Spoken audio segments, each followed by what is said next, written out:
Dr. Paul Medley has over 15 years of progressive GIS GPS experience in private sector, academia, federal and state organizations.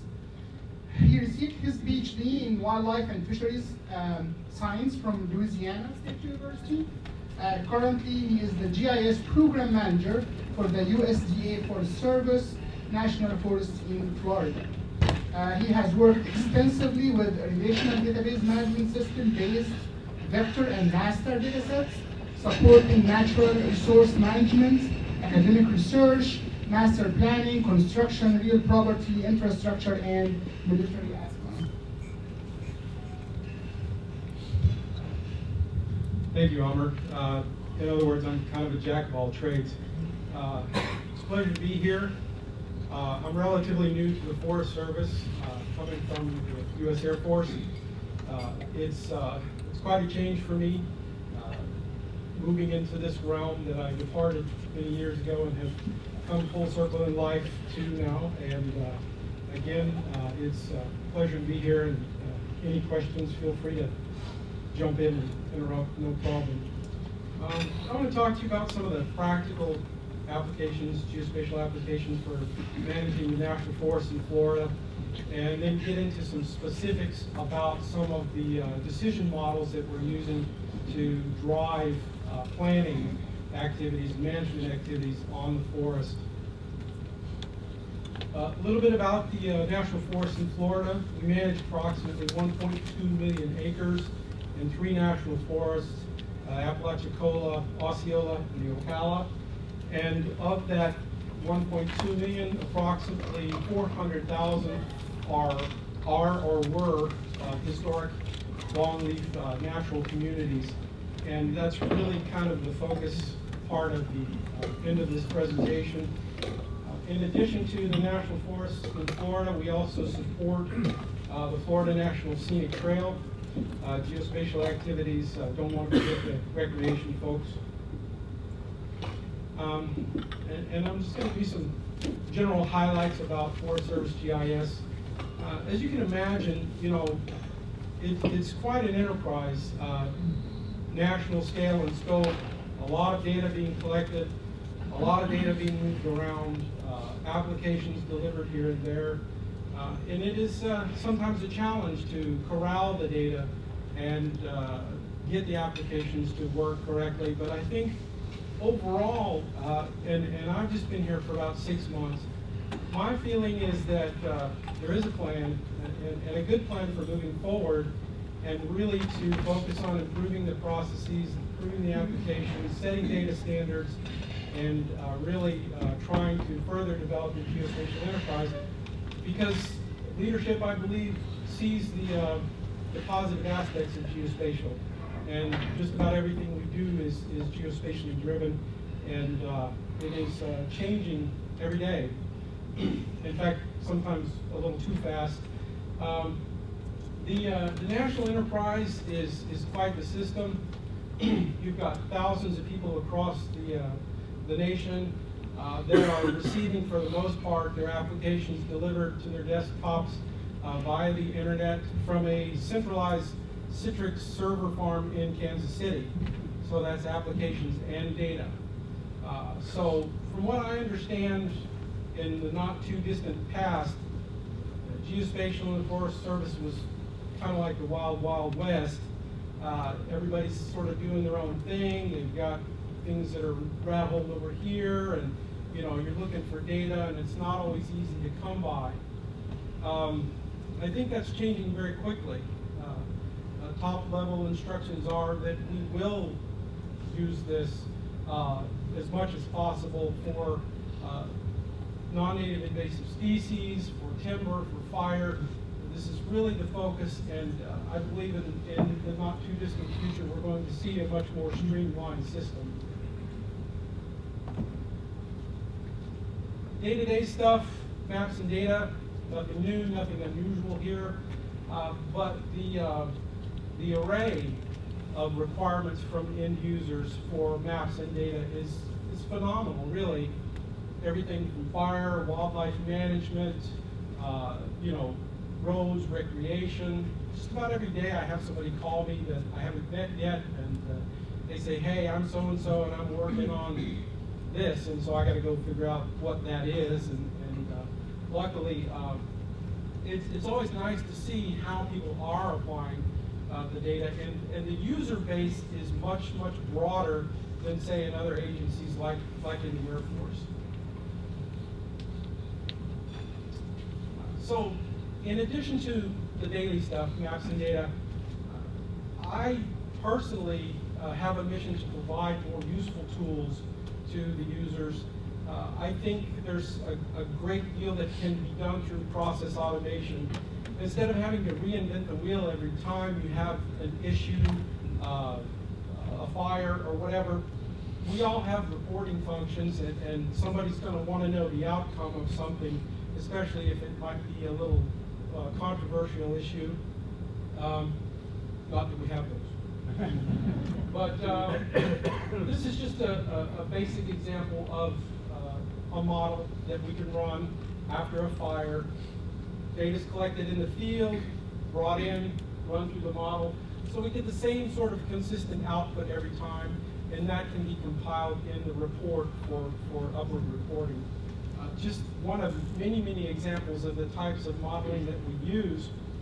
I run models every day. I've got models and scripts for this and that and the other, for moving data, combining data. We do have a number of legacy systems, and that is a challenge sometimes to, well, okay, where is this data? Shouldn't this be over here? No, it's over here. It's in this tabular system, and we have several of those sometimes, and it can be confusing, especially for the newcomer, about where stuff is. So luckily my predecessor, Jason Drake, did a good job, a fine job of compiling a lot of this information through scripts and models, and I've sort of inherited that and am always troubleshooting some script or model to put this stuff together. As well, we have a very active ecology group in the office in Tallahassee.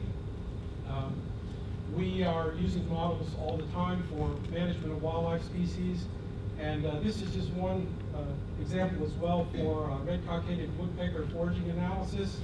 Data is collected in the field. We get the data from the field biologist, plug it into the model, run the model, and in a matter of minutes we have the new and updated RCW foraging partitions that are output to a location where they can grab it and use it.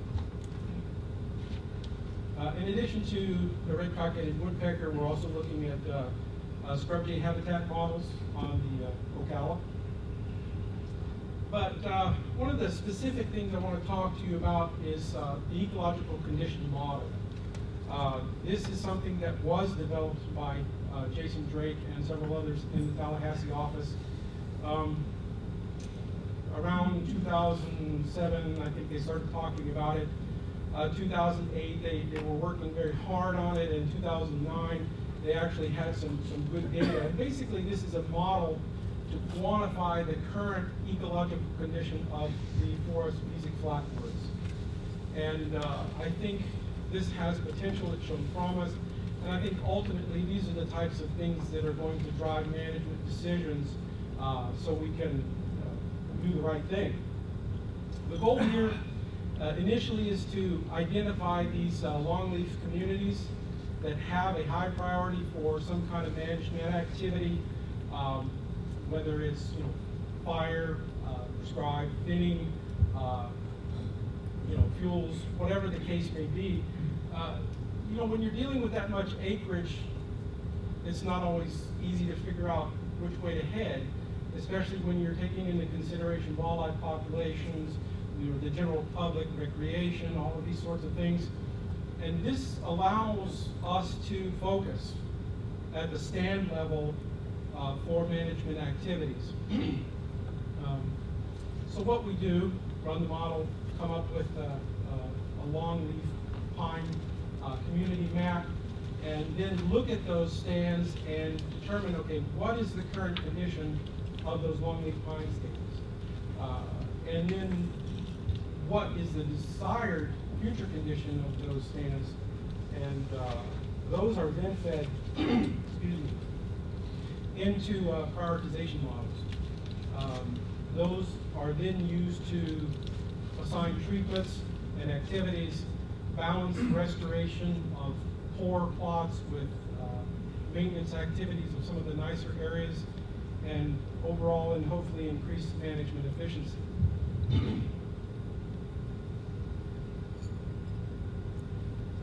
So what we want to do is go from this situation where we have poor to fair or transitional longleaf pine communities, historic longleaf pine communities that need a lot of work, to this, the nice areas that are, maintained by simply prescribed fire and some sustainable harvest. Along with this, you have a mature pine forest with multiple age classes, no hardwood mid-story to speak of, except some sandhills possibly. Intact and healthy native pyrogenic ground cover, wiregrass, salt palmetto, and all of the wildlife populations that you would normally expect in these communities. So, steps: identify the longleaf communities, assess condition, determine desired future condition using ranked tiers, determine the maintenance needs or restoration needs, and prioritize those through the management models. Inputs include stand age, basal area, fire, which is a lumped fire score or fire tier class from fire severity, number of fires, and time since last fire. And outputs, initial outputs are a tier class for flatwoods. 1 being excellent, 5 being, very poor. So the map to identify the longleaf natural communities derived from Landsat, 2008 vintage, I believe, 30-meter resolution, supervised classification, a lot of behind-the-scenes stuff. And again, if there's a lot of behind-the-scenes questions, I'll get your name and number and turn you over to Jason, because he's really the guy on this. As you can see here, this is the Osceola National Forest. This is where this was first conducted. Currently, this data has been updated for 2012. The Ocala has been completed, and we're also working on the Apalachicola to complete the ecological condition model.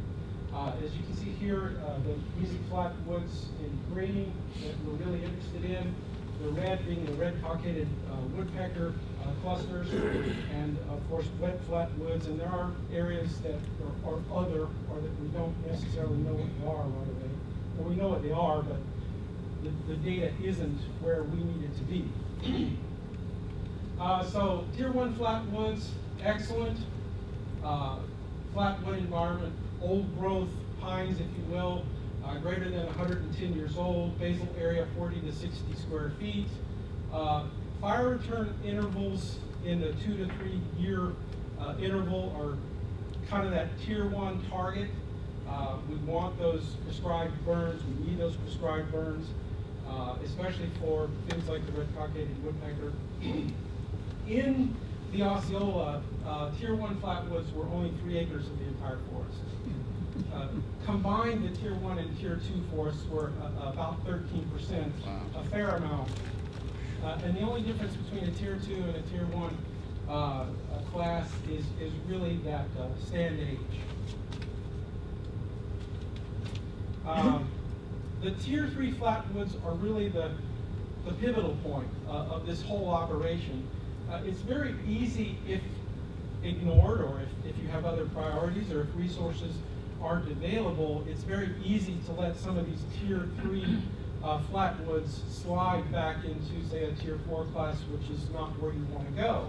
On the other hand, there are tier 3 flatwoods that are just a notch away from, say, becoming, a tier 2 flatwood. So it is very important for us to focus on these tier 3 areas so we can manage these and move these into the higher tier classes. Okay, in this situation, probably fire alone is not going to work, so we have to have a combination treatment effect where we're looking at not only fire but also some roller chopping or thinning or something like that. For the Tier 4 and Tier 5 flat woods, this is really kind of a whole restoration job. We need to address these, but time and resources don't always permit. But if there's a situation where you're already involved in some Tier 3 situation or other, or say, for example, this might be adjacent to a Tier 1 area that's got a nice population of RCWs, then you can find through this process the areas that you can target and focus a little bit better. Typically in these areas, you're seeing a lot of off-site species, very heavy hardwood mid-story, almost total loss of herbaceous ground cover, major restoration required with multiple treatments. So again, it's important to strategically prioritize these and use the modeling to help with that. So stand age was basically just crosswalked into a tier class. So each one of these stand age, basal area, fire, all had their tier classes, and then they were ultimately combined in the end to create this ecological condition model. For the basal area, there's quite a bit of behind the scenes stuff here too. Landsat imagery was used. Field plots were gathered to train and validate the model, and then you have this basal area tier class output. Fire history used fire severity, number of fires, and time since fire, and combined in those proportions to give you that overall ECM. So what we're looking for initially is this. This is actually 2012 flat woods condition map for the Osceola. You can't see the tier 1 because there's only 3 acres and it's there.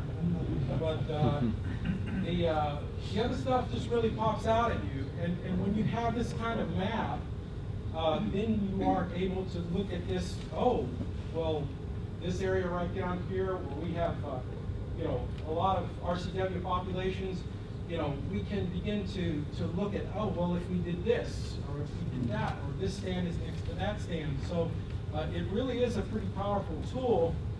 In fact, this has become a focal point of the forest plan revision. So I think we're going to see more and more of this as time goes on. The breakdown, about 13% Tier 1, Tier 2, 40% Tier 3, and 47% Tier 4 and 5. Now, once that's done, then you can take and pull in other information, the proximity to those Tier 1 and Tier 2 areas, wildland-urban interface, which we all know there are challenges in managing stands and timber in those areas, the red-cockaded woodpecker foraging areas, and fire is always a factor. So you can take this and combine them together to put together these prioritization models, in which case they put together 3 for fire, mechanical fuels, and timber thinning. Fire, with a maintenance emphasis, heavy fuels, and RCWs. And you can see down here where we have a very nice population of RCWs. Account fuels treatment and timber thinning. All of this is to get this really, because once you have this, then you have a map, you have a management plan. You can focus on what you need to do where. The results, the preliminary results are pretty good. Say, for example, the combination of roller chopping with fire. Generally, we're seeing better than average results. Preliminary results, more to come. So in summary, it does create interdisciplinary synergy. We have buy-in. This is an essential mid-level planning tool. your management becomes more open and transparent. Your stakeholders can get involved and know what you're doing. It gives us objectives to say, okay, we have this, but we want this. So this is our desired future condition. And you can measure it. You can actually look at your progress. So, given that, I'll take questions. Do we have time for questions? Yes, sir. Yeah, Paul, on your when you're ranking those by tiers, it looked like the primary ranking was based on the age of the pines. What if the pines have, say, a tier 1? Pines say have a tier 1 age, but there's a tier 3 basal area and there's a tier 4 palmetto cover. How do you rank that overall? Right, those are actually combined. So it wasn't, if we look back.